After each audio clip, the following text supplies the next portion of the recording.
When these PFAS get into our bodies, they can interfere with our different biological systems. So, for example, they can cause issues with our thyroid, they can cause liver and kidney problems. I love my makeup, and I was reading they're in makeup too. They're often found within waterproof mascara, for example, but also because they're oil resistant, they're often used also in foundations, concealers. Let's talk about the chemicals that can be in your clothes, makeup, and food packaging. Apparently, they can take hundreds, maybe even thousands of years to break down. We're talking about forever chemicals, or PFAS. There's a lot of information out there about them, how harmful they are, the effects of them. I know it can feel quite overwhelming. So this episode is dedicated to forever chemicals and getting you some answers on them. How harmful are they? How can we avoid them? I'm Ikra, and this is What's in the World from the BBC World Service.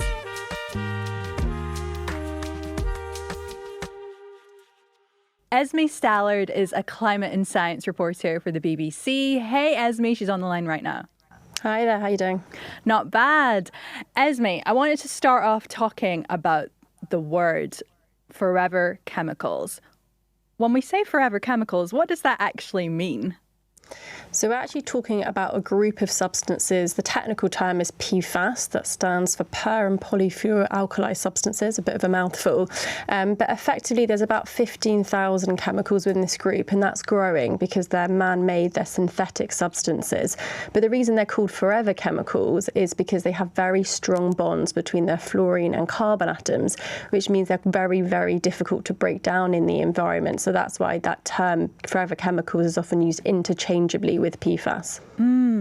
What sort of products are we talking about here when we mention forever chemicals? I think it would be very hard to go through your everyday life without using a product that has PFAS in it in some way. It is very hard to overstate how much they are used, and that's because they have very useful properties. So they are very stable, they're very resistant to heat, they don't break down easily. They've also got waterproof and oil properties. So as you can imagine, they're very useful in a range of products, whether that be clothing. For example, many of you might be wearing a waterproof jacket today, whether that be used in frying pans, but they're also used in more bespoke reasons. So the aviation industry, they're used in gaskets, they're used in many other sort of more, I guess, engineering uses. But yeah, as I say, they're sort of used in almost all the products we use in an everyday life. So they are found everywhere in the world, in most homes. And Esme, I don't know about you, but I love my makeup, and I was reading they're in makeup too.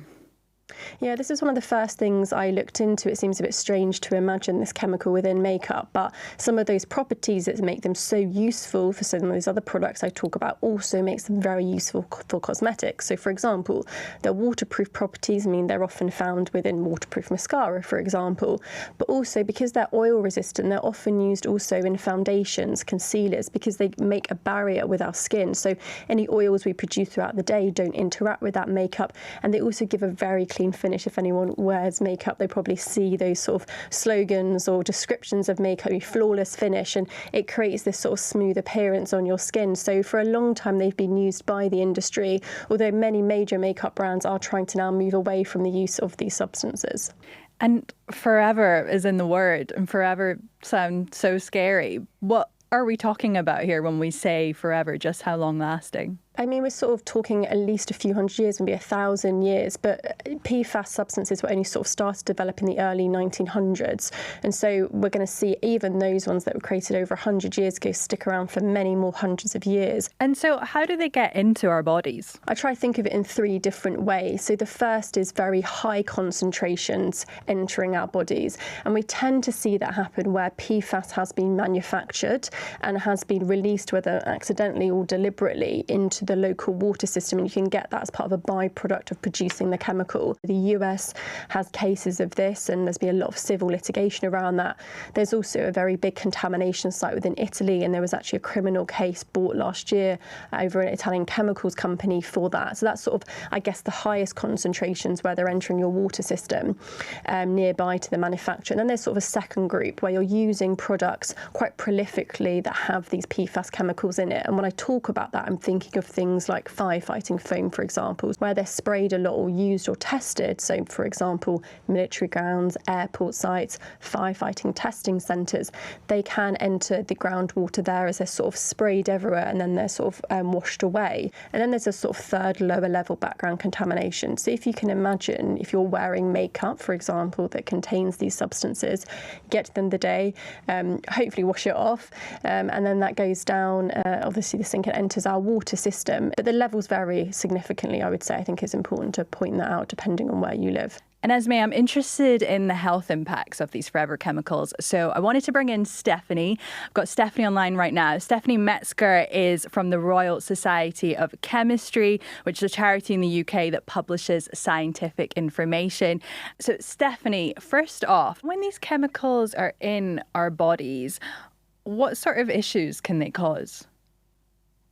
The important thing to know about PFAS is that they are a diverse group of chemicals. So the count of how many PFAS could exist is changing all the time. I've heard numbers anywhere from 10,000, 15,000, or even more potential kinds of PFAS. But not every single one of them causes health problems. Some are of lower toxicity. Some have been proven to be extremely toxic to humans and to wildlife and the environment. And there's a lot of PFAS that we just don't know. Actually, the majority, we just don't know how they affect us. But for the ones that we have good research on, this research has shown that when these PFAS get into our bodies, they can interfere with our different biological systems. So, for example, they can cause issues with our thyroid. They can cause liver and kidney problems. Potentially fertility issues, testicular cancer, high cholesterol, potentially lowered immune response. So, for example, if we were to get a vaccine, it may be less effective. It sounds like there's a bit of a spectrum of how harmful they can be. Is that right? Yes, absolutely. That's a good way to put it. And what about when they're in our system then? Is there any way of getting these forever chemicals out? So over time, we do flush them out of our bodies. Essentially, naturally, our bodies do get rid of them. The problem is that it can take a long time, and that we often are taking in more than our bodies are naturally getting rid of. And that means that over time, they're accumulating a little bit more and a little bit more. We're ending up with a higher burden over time because our bodies can't keep up, essentially, with the rate that they're coming in. In areas where we know people have been highly exposed, there has been some work to figure out how we might be able to treat them. So, for example, on the island of Jersey, there is actually a health panel at the moment working with the government of Jersey to work on some treatment options for some people on that island who have been highly exposed. And that includes things like drugs that target cholesterol. As I mentioned, some PFAS can cause high cholesterol. And so there is the potential that some drugs that work on lowering cholesterol may also be able to address the underlying PFAS that's in our body. They have also suggested if that doesn't work, that they may recommend that some of those people give blood, so bloodlet, which could help to remove, again, some of that PFAS from our blood. There is other research going on as well. For example, I know there's a team at Cambridge University that's been working on some research on our gut microbiome and potentially some probiotics that might help us to process PFAS better. That's still very early stage. Yeah, it's really good to hear about some of the solutions people are working on as well. Thank you so much, Stephanie. That was really great. No problem. And so let's find out what some people are doing to avoid forever chemicals. Let's have a listen. If it turns out that your water has high levels of PFAS, you can use a reverse osmosis filter to actually filter out those forever chemicals. But in addition to water, I'm also thinking about the things I'm putting in and on my mouth. So cooking in pans that don't have a PFAS layer, instead opting for cast iron or stainless steel or ceramic, and also avoiding super water-resistant lip products that might contain PFAS as well. Back to you, Esme. We've heard about the health side effects, but if the health side effects are so bad, why do the manufacturers keep putting these chemicals in their products? So for the worst PFAS, there are very strict laws in place in many countries. They are now listed under the Stockholm Convention, which is effectively a global agreement to limit chemicals of concern. And most countries, therefore, don't currently use those two particular substances in products unless there is a very specific essential use that has been allowed allowed for. But I would say that for the other ones, I think what some companies are saying is that there just isn't evidence that they have severe side effects. I think the other thing they would say is something called their substitutes of concern. So what happens is, okay, let's say we do a complete blanket ban on PFAS. What might you end up using it in its place that could have as bad or more severe risks? So I think their argument would be, let's be quite gradual and scientific in this in terms of when we're sort of phasing them out. I think the other thing to say as well is that PFAS are incredibly useful, not just things that I would call non-essential, like waterproof jacket, but they're used extensively within, I mentioned engineering, but also within the medical sector. So they use it a lot, for example, to limit bacteria growth on membranes. So the use of PFAS has actually, I think, quite arguably saved lives. And so we have to be quite careful in making sure we don't sort of, rush to sort of ban something without considering the potential side effects of that as well. What sort of things are governments around the world doing about forever chemicals? So I think there's probably two main tactics that they're taking. There's sort of, I would say, the end product. So a lot of countries are looking at how can we reduce PFAS in our water. So the main way that PFAS can enter our bodies.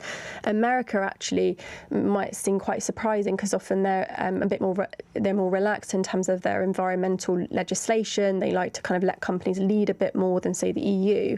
But they've been the most aggressive in setting lower limits of PFAS within water. The EU has done so recently. But the other end is actually thinking about the production of PFAS. So for example, in the EU, what we see is individual countries taking different approaches. So France has been very aggressive. They've looked to limit the use of PFAS within clothing. They're looking to expand that to textiles by 2030.